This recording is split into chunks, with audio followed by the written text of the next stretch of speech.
Every year, thousands of people suffer the impacts of floods in the northern parts of the country, usually due to torrential rains coupled with the spillage of the Bagre Dam in neighboring Burkina Faso. A lot of families become displaced but get very little to no help at all from government agencies and aid organizations to help prepare for the eventuality of such disasters. This year, the Ghana Red Cross Society is mobilizing resources towards helping families who may get displaced this year to build back their homes. Correspondent Albert Sori has more in the following report. In the year 2019, thousands of people were rendered homeless after torrential rains and accompanying floods destroyed their homes in some parts of the Upper East region. At least 28 people were reported dead in the disaster. Those affected were generally people who lived in the rural poor communities where the homes are built mainly from mud or clay. Humanitarian organizations like the Ghana Red Cross Society had to step in to provide tents to temporarily shelter some of the homeless. In the year 2020, the Ghana Red Cross Society, with funding support from the Swiss Red Cross, completed and handed over a total of 202 low-cost houses to families in the Upper East region that were rendered homeless after the 2019 floods.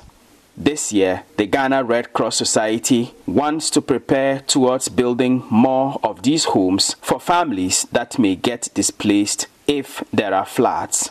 The society, therefore, organized a humanitarian forum to rally the support of individuals and organizations for the cause.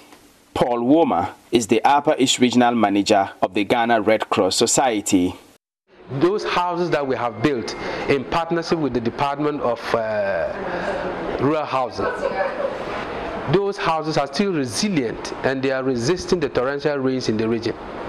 So we think that with this idea, we would do more to have more resilient houses in our communities, so that anytime it is a rainy season, we don't sleep and panic that some houses will fall and they will rush to the Red Cross office or the NADMO office seeking for support. He says the target is to construct about 1,000 more of these homes by the year 2024, starting with what can be done with the funds that will be raised this year.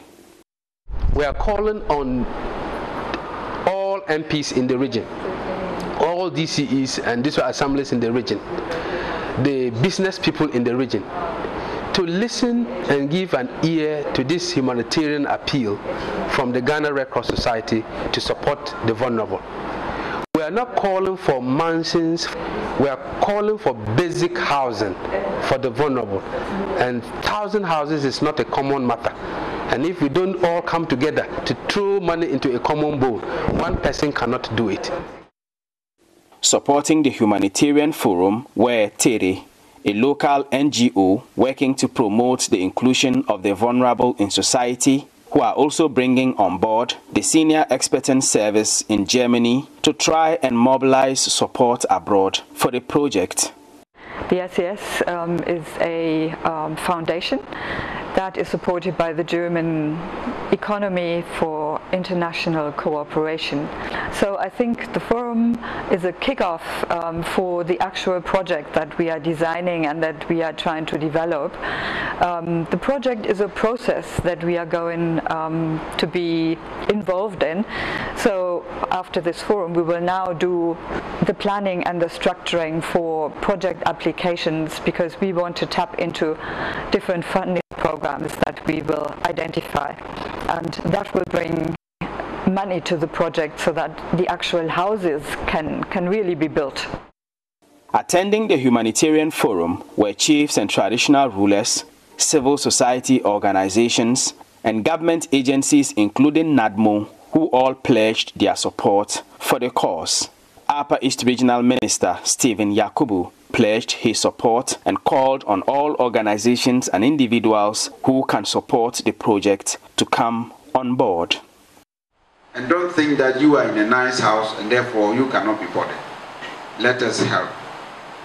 The pennies, the cities, when we put them together and we cry out, then people will come and help us with that small money that we have, so that we're able to provide these houses for the vulnerable. Reporting for Joy News, Albert Sori, Bolgatanga. That'll be all. Do have a pleasant weekend. The show continues with Benjamin and Benis. My name is Pakwisi Shandoff.